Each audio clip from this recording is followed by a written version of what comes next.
मौलाना उबैदुल्ला खान आज़मी महाराष्ट्र के मुंब्रा में मुहसिन इंसानियत कॉन्फ्रेंस का इनेकाद किया गया। जलसे से साबिक रुकन पार्लिमान मौलाना उबैदुल्ला खान आज़मी ने खिताब किया और मुसलमानों के खिलाफ हो रहे मजालिम पर सरकार पर जमकर निशाना साधा। आई लव मोहम्मद के तहत हो रहे एहतजाज और जुलूसों को लेकर उबैदुल्ला खान आज़मी ने कहा कि मुल्क में दीगर मज़ाहिब की यात्राएं और जुलूसों में किस कदर होर्डिंग्स होते हैं, आए दिन मॉब लिंचिंग की वारदातें पेश आती हैं, इस पर कितनी FIR दर्ज हुई हैं, कितनी गिरफ्तारियां हुई।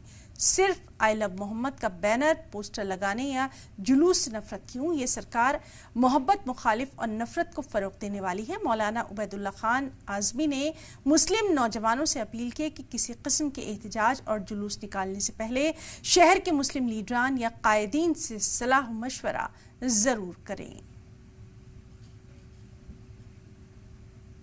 30 तारीख को भी एक एहतजाज हो रहा है और 3 अक्टूबर को भी एक एहतजाज हो रहा है। 15 मिनट 9 बजे से लेकर 9:15 बजे तक लाइटें बिल्कुल बंद रखिए अपने घरों की, अपने दुकानों की 30 तारीख को, ताकि ये मैसेज जाए कि हम इस अंधे कानून के खिलाफ ये एहतजाज कर रहे हैं। उसी तरह 3 तारीख को जुमा के दिन 3 अक्टूबर को फजर के वक्त से लेकर जुमा के वक्त तक कारोबार बंद रखिए, दुकानें बंद रखिए। इसकी सारी रिपोर्ट जाती है और इसका असर पूरी दुनिया में